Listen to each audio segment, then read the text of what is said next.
어떤 파수대를 말합니다. 그러니까 그 건물이죠, 건물. 쉽게 말하면 건물인데 예수님께서 말씀하신 겁니다. 그 건물을 짓는데 너네가 계산하지 않겠느냐. 너희가 그 임금이 돼서 싸우러 가는데 너희는 헤아리지 않겠느냐. 진짜 나를 따라오려면 십자가를 지고 모든 소유를 버리고 나를 따라야 한다는 것을 생각해라 라고 말하는 겁니다. 이것이 제자의 기준이라는 거죠.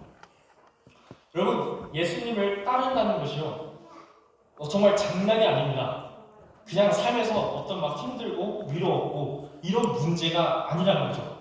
예수님을 따른다는 것은 생명을 거는 문제입니다. 그렇기 때문에 우리는 기도를 멈출 수가 없죠. 그렇기 때문에 우리는 말씀을 안 읽을 수가 없습니다. 항상 말씀으로 새롭게 돼야 됩니다. 제자는 그렇게 살아가야 합니다. 여러분, 예수님을 믿는데 우리의 삶 속에서 전쟁이 없고 고요하고 평안하다. 그러면 한번 진짜 자신의 신앙을 되돌아봐야 되는 겁니다. 성경을 보면 예수님을 믿는데 성령이 내 안에 계신데 절대로 나의 삶이 막 고요하고 아무 일이 없을 수가 없는 거죠. 여러분, 사탄이 실존하지 않습니까? 사탄은 실존합니다. 사탄은 지금도 우리를 미혹하려고 하죠. 근데 우리 삶이 너무 평안하면은 사탄이 가만 놔두는 거죠. 사탄이 가만히 놔두는 데는 그 이유가 있는 줄을 우리가 다시 한번 좀 생각해 봐야 될 필요가 있는 것 같습니다. 우리는 항상 날마다 새로워져야 됩니다. 우리는 날마다 제자의 길을 걸어야 되고 제자가 되기를 기도해야 되고 말씀으로 그 제자의 길이 무엇인가를 우리가 붙잡고 깨닫고 믿고 나아가야 된다는 거죠. 그렇게 우리가 하나님의 마음을 알아야 되고 또 하나님을 사랑해야 됩니다. 마태복음 7장 21절 말씀입니다. 나더러 주여 주여 하는 자마다 다 천국에 들어갈 것이 아니요 다만 하늘에 계신 내 아버지 뜻대로 행하는 자라야 들어가리라. 아멘. 우리 한 사람 한 사람 모두 주여 주여만 하는 자들이 아니라 정말 아버지의 뜻을 바로 알고 이 세대 가운데, 이 시대 가운데 아버지 뜻대로 행하며 나아가는 자로 일어나기를 소망합니다. 그러면 우리는 궁금할 수가 있는 거죠. 당연히 우리가 그리스도인으로서 우리가 궁금해야 될 것, 그것이 뭡니까? 그러면 아버지의 뜻이 무엇이냐? 아버지의 뜻이 무엇이냐 이겁니다. 아버지의 뜻을 아는 것은 여러분 매우 중요합니다. 앞서 말했듯이 우리는 아버지의 뜻을 따라 예수님의 제자가 되어야 되고 나의 제자가 아닌 예수님의 제자를 낳아야 하기 때문입니다. 여러분, 요한복음 13장 34절을 같이 읽기 원합니다. 같이 읽겠습니다. 새 계명을 너에게 주노니 서로 사랑하라. 내가 너희를 사랑한 것 같이 너희도 서로 사랑하라. 네, 앞서 말했듯이 예수님께서 원하시고 또 하나님의 원하시는 것은 결국에 사랑입니다. 하나님을 사랑하고 정말 이웃을 사랑하는 것. 이웃을 사랑하되 어떻게 사랑합니까? 예수님이 우리를 사랑하셨던 것처럼 사랑하는 겁니다. 예수님이 우리를 어떻게 사랑하셨습니까? 정말 처절하게 사랑했습니다. 그렇죠? 여러분, 어떤 천국과 지옥을 믿으시려? 아멘. 혹은 하나님의 존재를 믿으십니까? 혹은 예수님의 십자가와 그 부활과 그리고 다시 오심을 믿습니까? 혹은 성령을 통해 우리가 완전히 새롭게 됨을 믿으십니까? 그 복음을 믿으십니까? 아멘. 이것이 우리의 고백이죠. 그렇다면 여러분, 우리 가운데 정말 사랑하고자 하는 그 마음과 하나님을 사랑하고자 하는 그 마음, 그리고 은혜가 우리 가운데 있으면 우리가 전도를 안 할 수가 없습니다. 여러분, 이 전도가 굉장히 중요한 거예요. 하나님을 경험한 사람과 그리고 천국과 지옥을 믿는 사람, 그리고 예수님의 십자가와 그 부활, 다시 오실 믿는 사람, 그리고 성령을 받은 사람은 여러분 전도를 할 수밖에 없습니다. 왜냐하면 우리 사람들에게 가장 필요한 거거든요. 뭐 돈이 필요합니까? 뭐 밥이 필요합니까? 사실 그런 것들 얼마나 굶어도 되고 뭐 그래도 됩니다. 근데 정말 이 복음은 우리에게 가장 급하고 가장 필요한 것입니다. 그래서 이웃을 사랑하는 가장 큰 방법이 무엇입니까? 결국에 전도하는 겁니다. 그리고 하나님을 사랑하는 건 뭘까요? 베드로가 예수님을 부인했습니다. 그렇게 예수님을 부인하고 고기를 잡으러 떠나가 버리죠. 그 다음 예수님이 부활하시고 베드로를 찾아가서 다시 한번 물으십니다. 네가 나를 사랑하느냐? 그때 베드로가 대답을 하고 그 대답에 예수님께서 어떤 명령을 주십니까? 내 양을 치라, 내 양을 먹이라. 결국에 제자를 나누라는 거죠. 베드로는 그 말을 듣고 끝까지 예수님을 사랑하고 그렇게 제자를 낳다가 예수님을 만나러 갑니다. 12 제자들 모두 그렇게 살아갔죠. 이것이 하나님을 사랑하는 방법입니다. 결국 다시 말하면 제자를 낳는 겁니다. 제자를 낳는 것. 예수님을 만나고 성령을 받으면 또 성경에 뭐라고 써 있습니까? 오직 성령이 너희에게 임하시면 내 증인이 되리라. 결국에 예수님을 전하고 예수님의 제자를 낳고 예수님의 제자로서 그렇게 살아가고, 이것이 진짜 하나님의 뜻인 줄을 믿습니다. 여러분, 하나님의 관심은 무조건 거기에 있어요. 왜냐하면 하나님은 지금도 잃어버린 양들을 찾고 계십니다. 정말 하나님의 마음을 알게 되면 우리는 정말 기도를 안 할 수가 없습니다. 정말 우리 친구들, 우리 자녀들, 혹은 우리 주변의 모든 사람들을 살리기 위해서 정말 우리는 간절히 기도하고 간절히 정말 하나님의 마음을 알았을 때 정말 우리는 처절하게 사랑하게 될 줄을 믿습니다. 네. 우리는 그래서 하나님의 마음을 구하고 또 하나님을 사랑하니까 전도하고 이웃을 사랑하니까 전도하며 거기에 우리 삶을 거는 것이 결국에 제자의 삶이라는 것이에요. 한 사람을 살리기 위해서 내가 좀 굶을 수 있지. 한 사람 살리기 위해서 내가 좀 돈을 날릴 수 있지. 한 사람 살리기 위해서 나의 시간을 좀 허비할 수 있지. 자신의 삶에 얽매이지 아니하고 사람을 살리고 나와 같은 제자를 또 만드는 삶, 그것이 하나님의 뜻인 줄을 믿습니다. 여러분, 정말 우리 한국 교회가 얼마나 예수님을 사랑하는지 여러분 아십니까? 정말 우리의 선배들, 정말 우리의 어머니 아버지 세대들, 또한 그 위에 또 어머니 아버지 세대들은 정말 하나님을 사랑했습니다. 여러분, 혹시 권서라는 단어를 아십니까?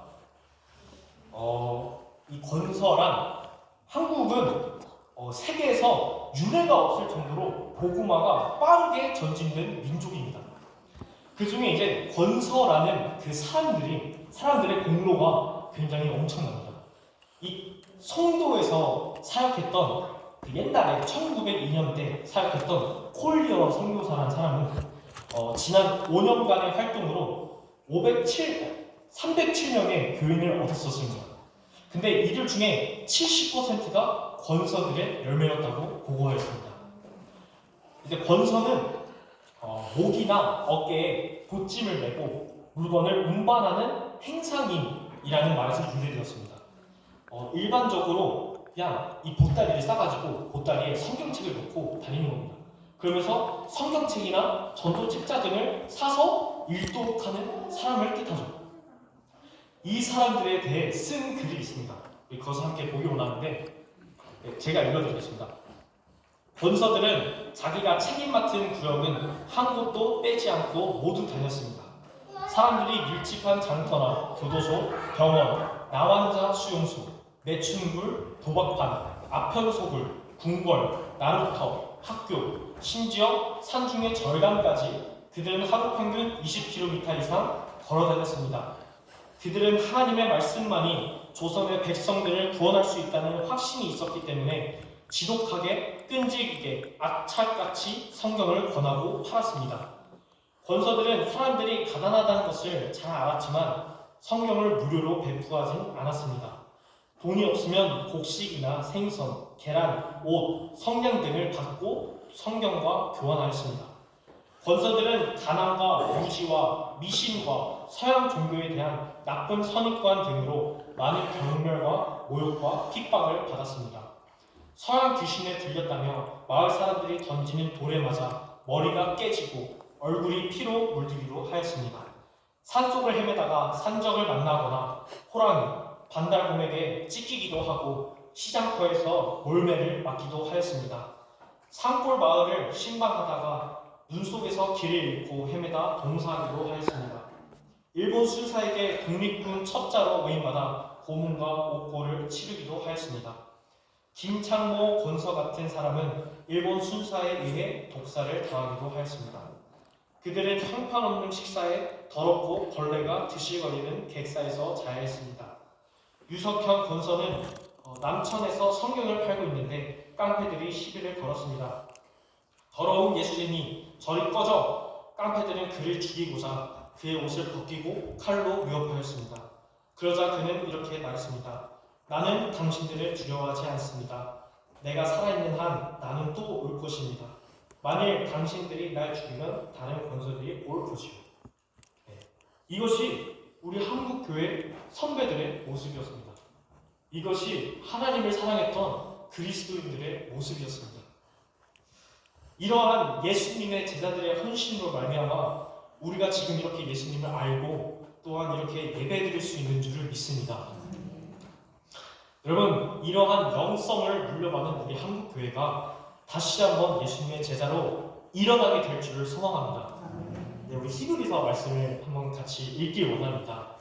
같이 읽겠습니다. 전날에 너희가 빛을 받은 후에 고난의 큰 싸움을 견뎌낸 것을 생각하라. 혹은 이방과 환관으로서 사람에게 구경거리가 되고 혹은 이런 형편에 있는 자들과 사귀는 자가 되었으니 너희가 갇힌 자를 동정하고 너희 소유를 빼앗는 것도 기쁘게 당한 것은 더 낫고 영원한 소유가 있는 줄 알리라. 그러므로 너희 담대함을 버리지 말라. 이것이 큰 상을 얻게 하느니라. 너희에게 인내가 필요하면 너희가 하나님의 뜻을 행한 후에 약속하신 것을 받기 위함이라. 잠깐 보면 오시리가 오시리니 지체하지 아니하시리라. 나의 의인은 믿음으로 말미암아 살리라. 또한 뒤로 물러가면 내 마음이 그를 기뻐하지 아니하리라 하셨느니라. 우리는 뒤로 물러가 멸망할 자가 아니오 오직 영혼을 구원함에 이르는 믿음을 가진 자니라. 아멘. 여러분, 지금 우리가 살고 있는 시대는요 굉장히 악합니다.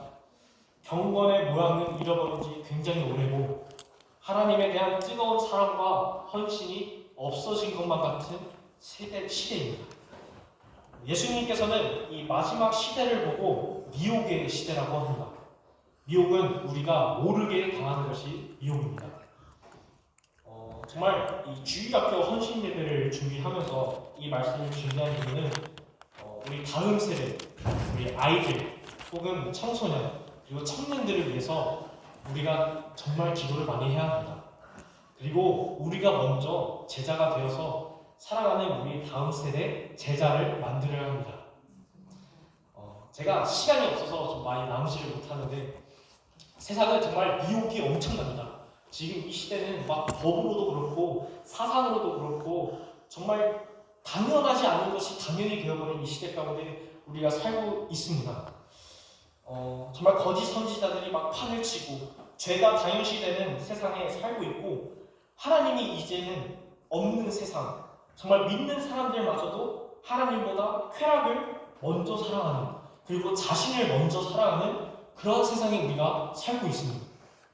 여러분, 마태복음을 보면은 이 마지막 시대, 예수님이 다시 오시기 그 임박한 시대를 보고 예수님께서는 노아의 시대와 같다고 하셨습니다. 노아의 시대는 노아의 가족 말고는 다 죽었음을 우리는 다시 한번 기억해야 되는 줄 믿습니다. 베드로전서에서는 만물의 마지막에 가까이 왔으니 그러므로 너희는 정신을 차리고 근신하여 기도하라 라고 말을 합니다. 여러분, 헌신이 사라진 시대 앞에 우리가 먼저 신앙을 회복하고 우리가 먼저 예수님의 제자다 라고 일어나면 외치며